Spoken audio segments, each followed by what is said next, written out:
Hello friends, आप सभी का स्वागत है मिथिलेश सर के यूट्यूब और फेसबुक पेज पे। चलिए आज बहुपद जो थ्योरी था कॉन्सेप्ट बेस पे उसको हम खत्म कर दिए और आज जो है उस बेस पे आधारित एनसीईआरटी का जो बुक है क्लास 10th का मैथ बहुपद से रिलेटेड जो अच्छा क्वेश्चन है उसको खत्म कर देंगे। उसके बाद 2 चर वाले रैखिक समीकरण स्टार्ट करेंगे। चलिए क्लास 10th का थोड़ा बहुत हम कोटि और भुज के बारे में जानते हैं। कोटि और भुज पहला चैप्टर एक्सरसाइज है 2.1। इसमें हमको शून्यकों की संख्या को ज्ञात करना है। क्या करना है? शून्यकों की संख्या को ज्ञात करना है। जैसे मान लीजिए इसमें हम शून्यकों कहेगा तो ये हो गया आपको y अक्ष y डैश, ये हो गया x डैश और ये हो गया x। ये ओरिजिन होता है 0,0। तो इसको बोला जाता है कोटि, अर्थात एक उदग्र अक्ष बोला जाता है। क्या बोला जाता है? उदग्र अक्ष। ये हो गया उदग्र अक्ष और इसको बोला जाता है क्षैतिज अक्ष। क्या बोला जाता है? क्षैतिज अक्ष। ये हो गया क्षैतिज अक्ष। जब भी मान हम लेंगे तो x पहले लिखेंगे उसके बाद y लिखेंगे।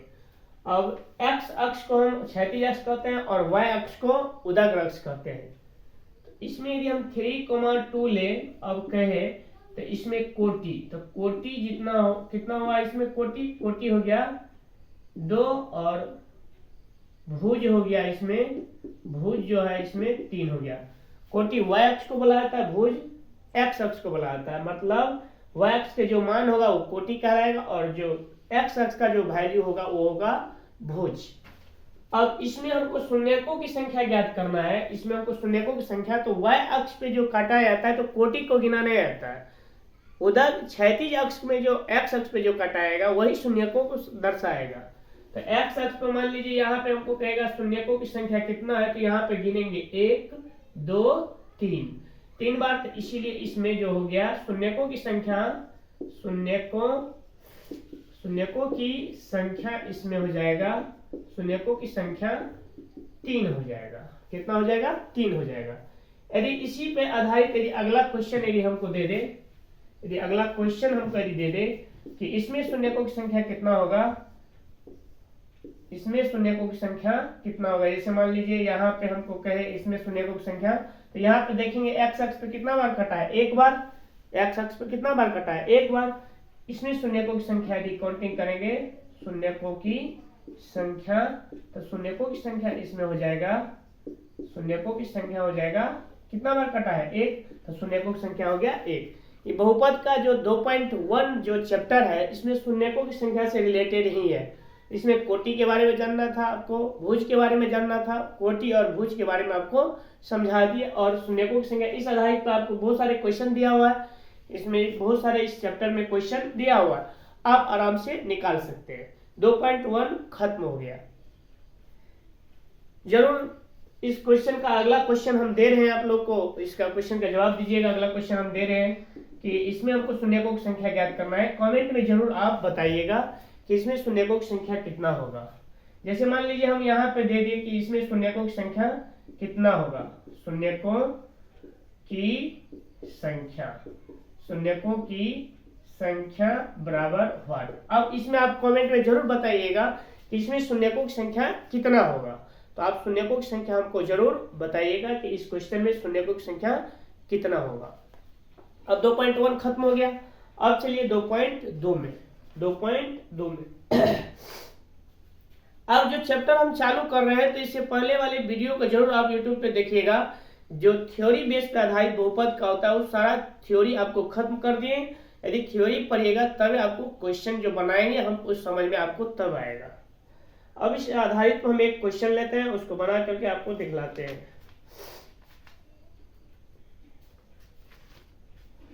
अब इसमें एक क्वेश्चन लेंगे 2.2 का, 2.2 का।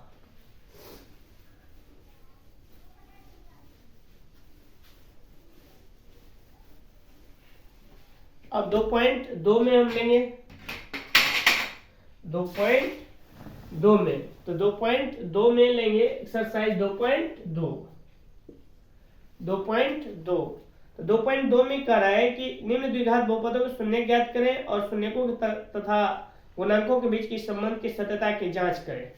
मतलब पहला क्वेश्चन है, पहला इसमें दिया हुआ है कि x square minus 2x minus 8 बराबर 0। अब इसको हमको सत्यता की जांच को हम चेक करना है।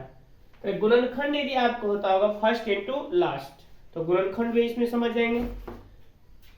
गुणा करने के बाद हमको ऐसा दो अंक पकड़ना है कि गुणा करने के बाद -8 आ जाए और उसी संख्या को जोड़ने या घटाने के बाद -2 बच जाए। तो ऐसा अंक हमको दिमाग लगाना पड़ेगा। यदि दिमाग में नहीं आए तो इसका क्या करेंगे, फैक्टर निकाल लेंगे।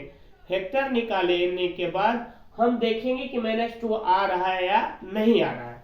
अब जैसे चलिए यहाँ पे ये फर्स्ट हो गया, ये हो गया लास्ट, इसको बोला जाता है फर्स्ट, इसको लास्ट। तो फर्स्ट और लास्ट को मल्टीप्लाई करेंगे, गुना करेंगे तो -8 और गुना 1 करेंगे तो कितना होगा, -8। अब क्या करेंगे, 8 का हम फैक्टर निकाल लेंगे। क्या करेंगे, फैक्टर निकालेंगे। तो 2 चौका 8, 2 दूनी 4 और 2 एका 2। अब ये हो गया 2 गुना 2 गुना 2।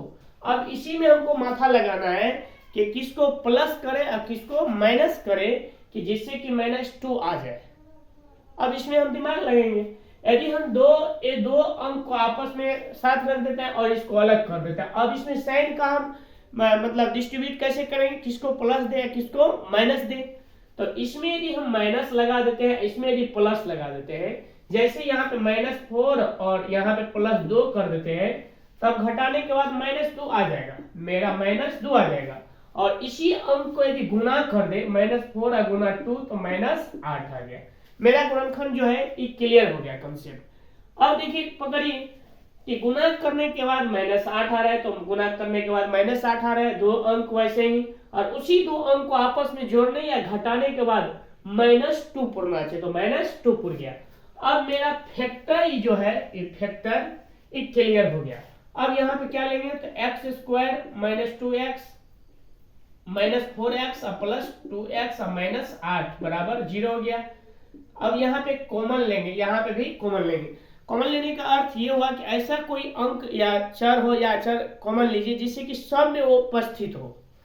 तो x यहाँ से यदि कॉमन लेते हैं तो x -4 प्लस 2 यहाँ से कॉमन लेते हैं 2 × x -4। अब ऐसे भी बोला जाता है कि जो कॉमन ले आता है तो उसमें उससे भाग लगाया जाता है। तो x हम कॉमन लिए तो x से इसमें भी भाग देंगे, इसमें भी भाग दिए, 2 को मैं कॉमन लिए, फिर इसमें हम क्या किए 2 कॉमन, क्योंकि 2 यहाँ पे है, यहाँ पे भी 8 इसके मल्टीप्लाई में है, लेकिन x तो है लेकिन यहाँ पे नहीं है, इसलिए x यहाँ पे कॉमन नहीं लिए। और यहाँ पे x है, यहाँ पे भी है और यहाँ पे भी, इसलिए x कॉमन लिए। और जो कॉमन ले आता है उससे उसमें भाग लगाया जाता है।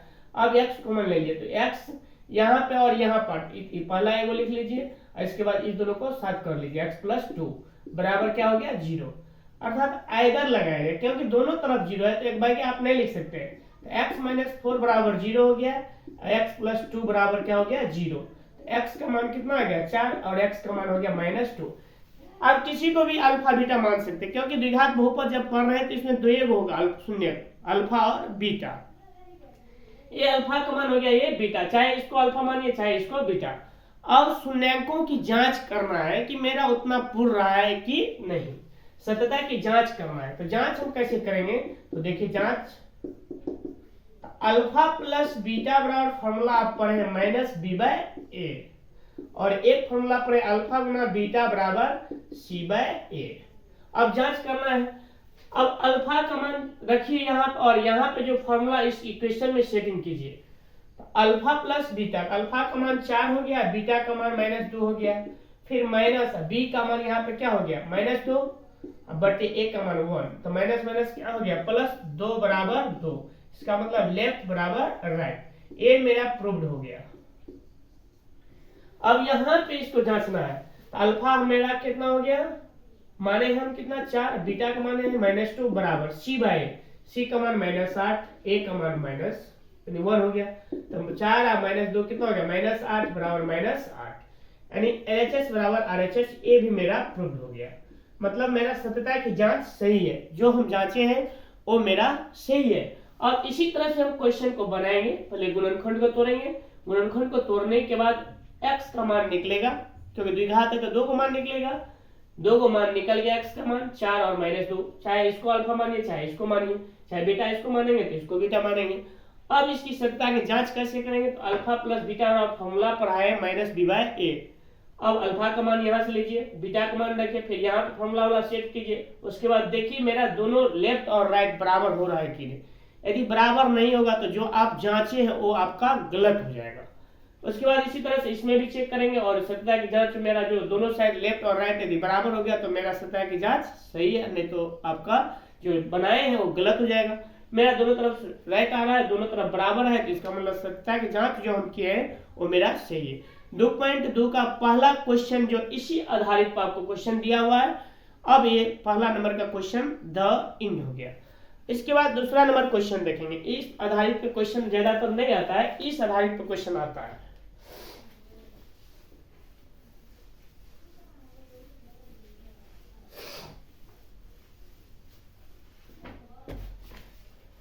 अब दूसरा नंबर में देखिए क्या है क्वेश्चन। दूसरा नंबर का क्वेश्चन है एक द्विघात बहुपद जिसके शून्यकों के योग तथा गुणनफल, मतलब शून्यकों के योग, शून्यकों के योग, शून्यकों के योग हमको दिया गया है 1/4 और शून्यकों के गुणनफल, शून्यकों के गुणनफल, गुणनफल हमको दिया गया है कितना, -1। अब कह रहा है द्विघात बहुपद ज्ञात करें, द्विघात बहुपद ज्ञात करें, द्विघात बहुपद बराबर व्हाट। अब देखिए इस देश पे आपको हम सूत्र पढ़ाए थे, जब शून्यकों का योग और गुणनफल दिया रहे तो द्विघात बहुपद निकालने का फॉर्मूला होता है, क्या होता है formula, x² minus alpha plus beta into x plus alpha into beta बराबर 0 होता है। अब यहाँ पे सेट कीजिए, अब यहाँ पे सेट करेंगे द्विघात बहुपद बराबर x² minus alpha plus beta, शून्यकों का योग कितना है 1/4, तो 1/4 into x plus alpha into beta कितना दिया हुआ -1 बराबर 0 हो गया। अब यहाँ पे x² माइनस x/4 हो गया -1 बराबर 0, इसका एलसीएम लेंगे कितना होगा 4, तो हो गया 4x² माइनस x माइनस 4 बराबर 0, मल्टीप्लाई करेंगे 0 हो जाएगा, तो ये हो गया 4x² माइनस x माइनस 4 बराबर 0। ये मेरा द्विघात बहुपद निकल गया। इस आधारित पर आपका बहुत सारे क्वेश्चन इसमें दिया गया है, आप बना के और जरूर कमेंट में बताइएगा कि इसका आंसर क्या आएगा। 2 नंबर का पहला क्वेश्चन बना दिए और इसमें HW दे रहे हैं आप लोग को कि 1 तो बना दिए, 2 3 4 5 6। एक क्वेश्चन बना के कमेंट में जरूर बताइएगा कि इसका आंसर क्या होगा। कमेंट में बताइए इसका आंसर, बताइए इसका आंसर, इसका आंसर बताना है। मतलब एक बना ही दिए हम, 2 3 4 5 6 का आपको आंसर कमेंट में बताना है कि इसका आंसर क्या होगा। चलिए 2.2 खत्म हो गया। अब इसमें अलजेब्रा का भाग है, 2.3 में अलजेब्रा का भाग है। इस आधारित पर हमको क्वेश्चन को सॉल्व करना है।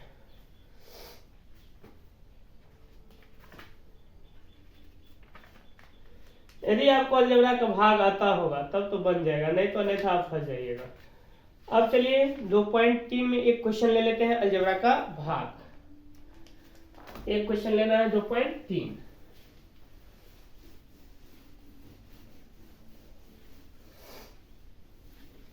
अब चलिए 2.3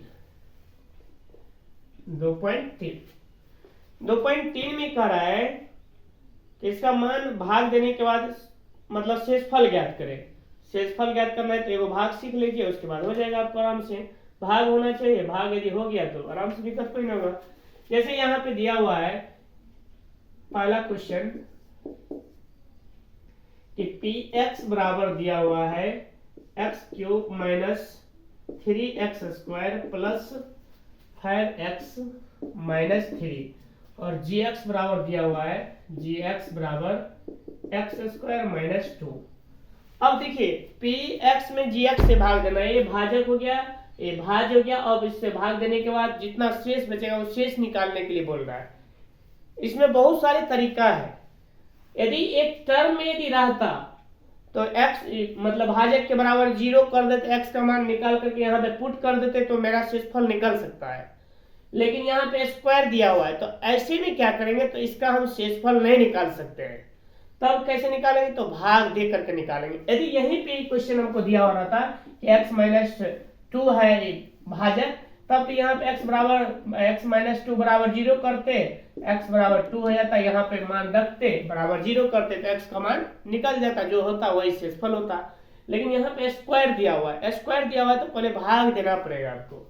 भाग देंगे एक्स स्क्वायर माइनस 2 से x cube minus 3x square plus 5x minus 3 है। भाग दिए। भाग में क्या क्या आता है पहले समझिए। यहां पे हम कितना से गुना करें कि मेरा ये पूर जाए, एक्स क्यूब। इसमें हम कितना से गुना करें कि मेरा एक्स क्यूब पूर जाए। अब यहाँ पे जैसे हम साइड में दिखा देते हैं, एक्स स्क्वायर माइनस 2 है, यहाँ पे कितना से गुना करें कि मेरा एक्स क्यूब पूर जाए। आगे वाला अपने आप स्वतः आपको दे देगा, पहले इसको पुराइए, यदि ये पूर गया तो अपने आप वो दे देगा। अब यहाँ पे हम दिमाग लगाएंगे कि इसमें कितना से गुना करेंगे एक्स क्यूब पूर जाए, तो एक्स से गुना करना पड़ेगा तभी एक्स क्यूब देगा। तो एक्स से गुना करेंगे एक्स क्यूब और माइनस 2x हो गया। अब जो जाती है उसमें रख दीजिए, एक्स मर्तबे लग गया तो एक्स क्यूब हो गया माइनस 2x हो गया। अब जो जाती है उसके सामने रख दीजिए। अब ये हो गया माइनस, ये हो